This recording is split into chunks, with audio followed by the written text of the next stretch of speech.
Hello everyone, welcome to my YouTube channel GS for CS. तो आज बात करते हैं टीजीटी पीजीटी ज्योग्राफी सब्जेक्ट को लेकर। तो ज्योग्राफी से रिलेटेड पी बाई क्यू की सीरीज है जो विगत परीक्षाओं में पूछे गए क्वेश्चंस हैं।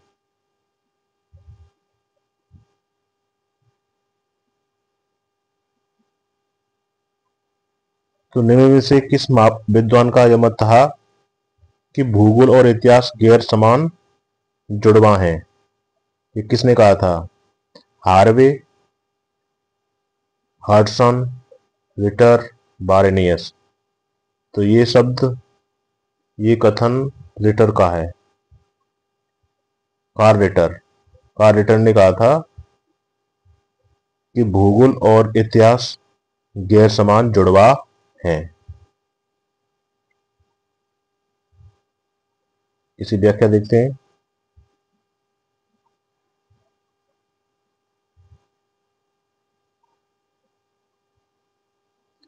कार्ल रिटर विश्वविज्ञ जर्मन भूगोलवेत्ता हैं और ये तुलनात्मक भूगोल के जनक माने जाते हैं।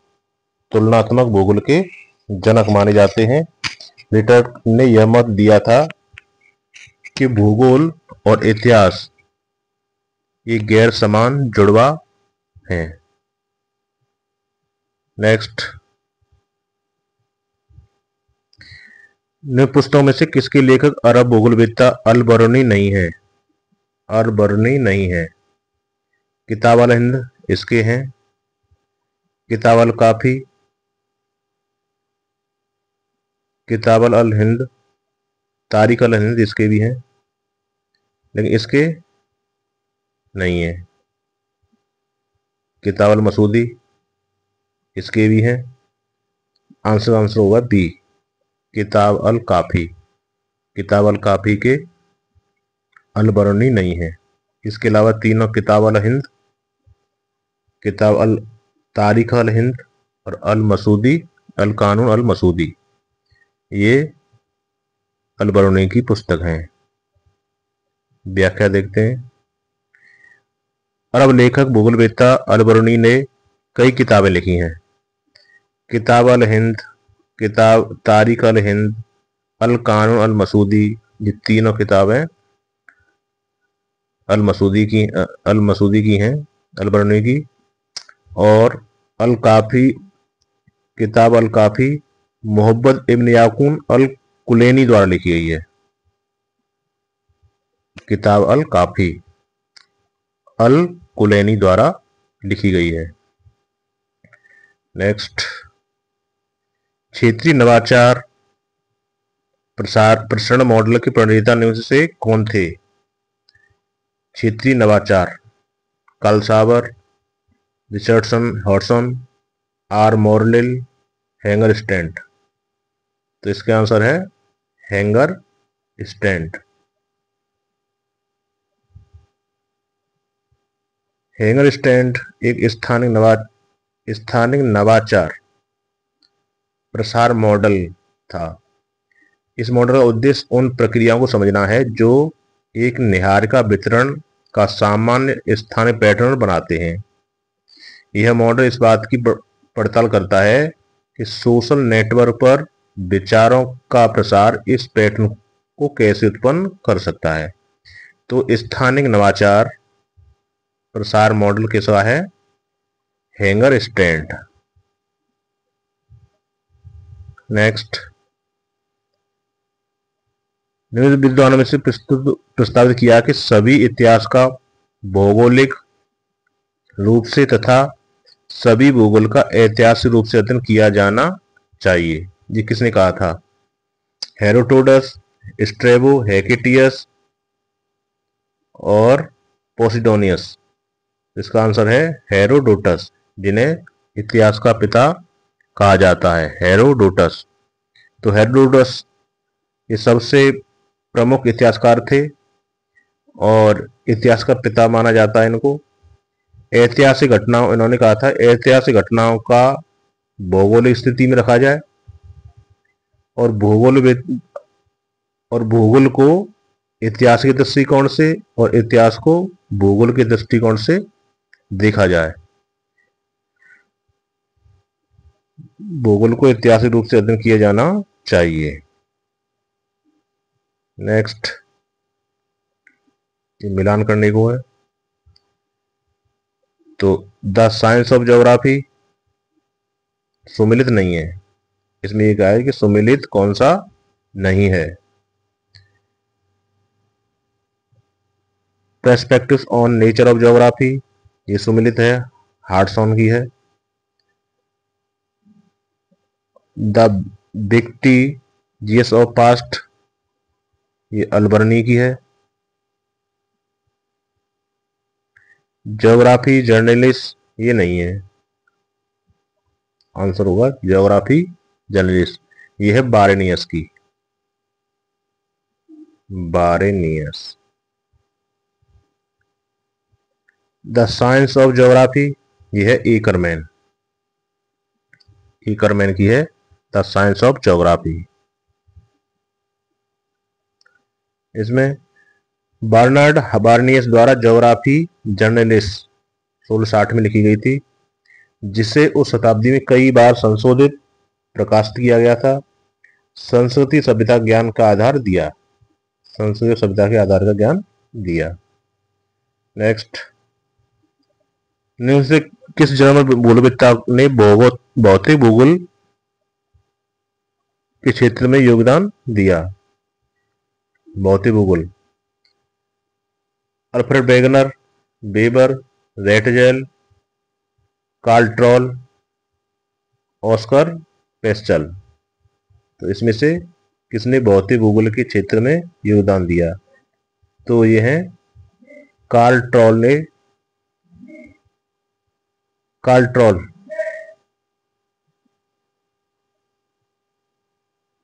कार्ल ट्रॉल ने भूगोल के विभिन्न क्षेत्रों में कई लेख प्रकाशित किए, जिसमें अधिकांश प्रकाशन भौतिक भूगोल की प्रगति पर केंद्रित हैं। कार्ल ट्रॉल, जिसमें मौसम, जलवायु का नक्शा भी है।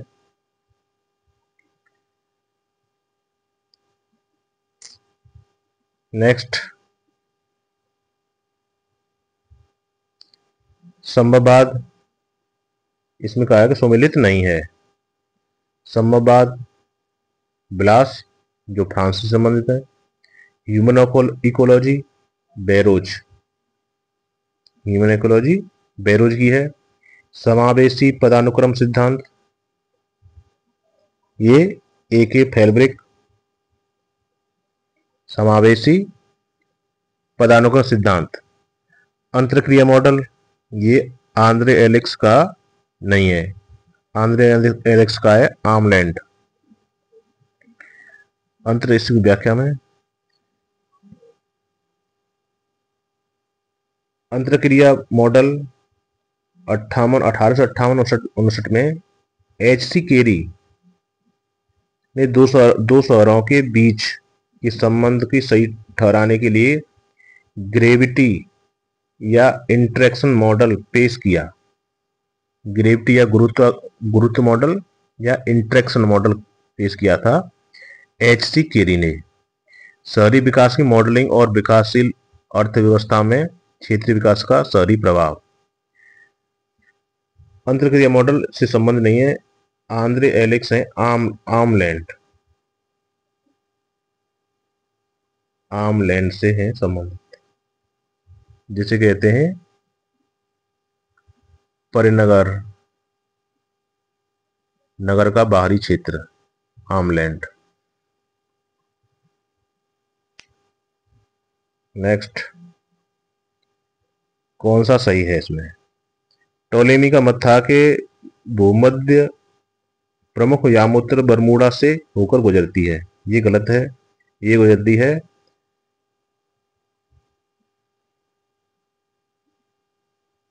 फ्रांस के पास से बताया था इन्होंने, फ्रांस के पास से बताया था, बरमूडा से नहीं। टोलेमी में विश्वास था कि अगस्त्यम्बा विश्व की दक्षिणी सीमा सीलोन बनाता है, ये आंसर सही है, स्टेटमेंट सही है।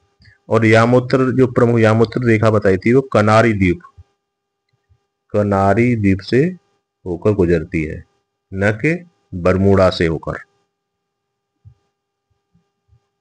तो इसका आंसर होगा केवल 2। टोलेमी द्वारा दिया गया ये कथन सत्य है। ज्योग्राफिया में लिखा है, कोलिडियम टोलेमी ने अपने ग्रंथ, इनका ग्रंथ है ज्योग्राफिया, जिसमें विश्व की दक्षिणी सीमा सीलोन बताया है। नेक्स्ट, एक्सेप्शनलिज्म इन ज्योग्राफी नामक लेख जो भौगोलिक चिंतन में एक निर्णायक मोड़ सिद्ध हुआ, किसके द्वारा लिखा गया? तो इसमें JK Zipf, Harris, Schaefer, R E Dickinson. जिसमें सेफर ने अपवादवाद अपवादवाद का जनक बताया था सेफर ने कांट को, और इस पे जो सिद्धांत दिया था सेफर ने दिया था।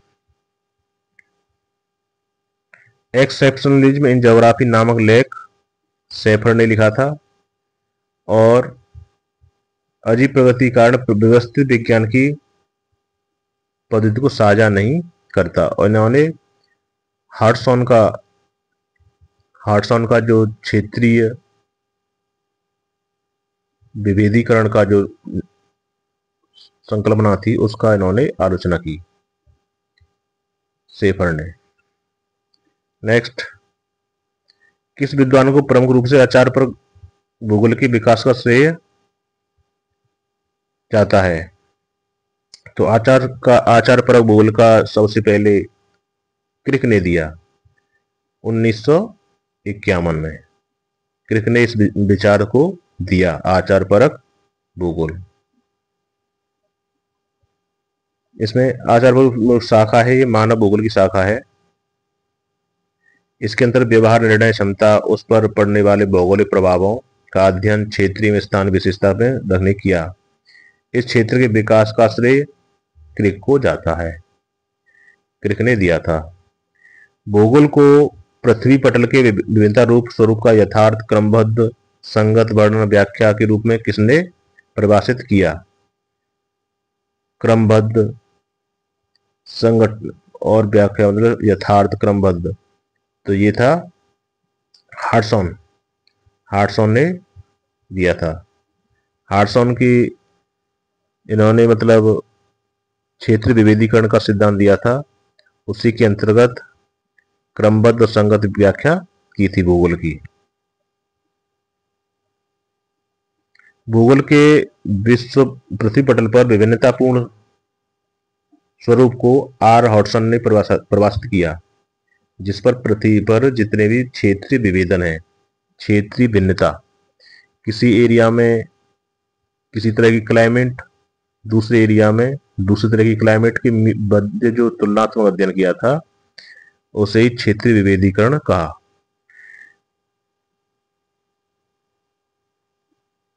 इन्होंने एक पुस्तक थी नेचर ऑफ ज्योग्राफी, जो 1939 में लिखी गई थी। Next, post modern condition A report on knowledge किसने लिखा? Post modern condition A report on knowledge, report modern से संबंधित है। तो ये जो किताब है जीन फ्रैंकोइस लियोटार्ड ने लिखा था। व्याख्या में, किताब the post modern condition A report on knowledge दार्शनिक जीन फ्रैंकोइस लियोटार्ड ने लिखी थी 1979 में। इसमें उत्तर आधुनिकता समाज की धारणा के बारे में बताया गया। नेक्स्ट, इनमें से सबसे ऊंचा बादल कौन सा है? सबसे ऊंचा बादल होता है पच्छाव। पच्छाव सबसे, जिनकी ऊंचाई होती है 12,000 मीटर तक, मतलब 12 किलोमीटर के आसपास मिलते हैं, 6 से लेकर 12 किलोमीटर तक। तो सबसे ऊंचे क्रिस्टल क्रिस्टल मतलब बर्फ के, इसमें बर्फ मिलती है और ये शुष्क हवा ऊपर उठती है तब ये बादल बनते हैं और इनकी ऊंचाई समतल से 4000 से लेकर 20,000 मीटर तक होती है। नेक्स्ट, हरमनटन पवन के बारे में। तो हरमनटन पवन स्टेटमेंट है, ये उत्तर पूर्वी पवन है, ये सही है कि उत्तर पूर्व से दक्षिण पश्चिम की तरफ चलती है, पश्चिम अफ्रीका की तरफ, गिनी की खाड़ी की तरफ, सहारा मरुस्थल से गिनी की खाड़ी की तरफ। इसे डॉक्टर विंड भी कहते हैं क्योंकि गिनी की खाड़ी के आसपास ह्यूमिडिटी ज़्यादा होती है। जब ये गर्म हवा जाती है शुष्क तो उस ह्यूमिडिटी को कम करती है और वहाँ पे आरामदायक मौसम हो जाता है, तो इसे डॉक्टर विंड भी कहते हैं। और इसका जो चलने का सेकंड ऑप्शन है ये गलत है, इस महीने में ये नहीं चलती। तो हरमट्टन शुष्क हवा है, सहारा के उत्तर पूर्व से चलती है, सर्दियों में सबसे मजबूत होती है। यह पश्चिम अफ्रीका में नवंबर से मार्च तक चलती है, सर्दियों के महीने में। इसमें आमतौर पर बड़ा धूल होती है क्योंकि ये सहारा मरुस्थल से जाती है। नेक्स्ट, तापमान प्रतिलोमन का प्रकार नहीं है। बाताकी प्रतिलोमन होता है, अयवनी होता है, यांत्रिक प्रतिलोमन होता है, ये अक्षांशीय प्रतिलोमन नहीं होता। तो अक्षांशीय प्रतिलोमन नहीं होता है। तो तापमान का प्रतिलोमन कहते हैं कि जैसे नॉर्मल टाइप में टेरेस्ट्रियल पृथ्वी तल से जब ऊपर जाते हैं तो हवा ठंडी होने लगती है, जिसका होता है 6.5 डिग्री पर 1 किलोमीटर पर।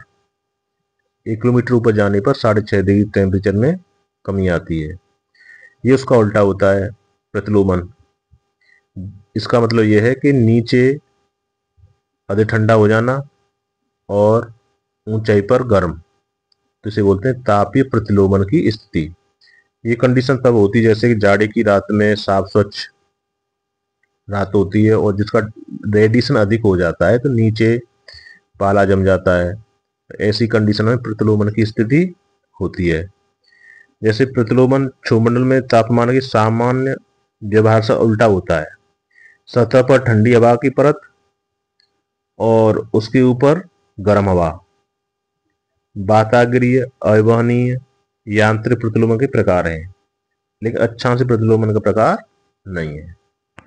तो ये रहे आपके 15 क्वेश्चन PYQ ज्योग्राफी से, विशेषकर TGT PGT के लिए। और इसी के साथ ये ऐसे क्वेश्चन थोड़ा बहुत GS के लेवल पर भी पूछे जाते हैं सभी परीक्षाओं में। तो आपको ये अच्छा लगा हो तो इसे लाइक सब्सक्राइब करें। Thank you.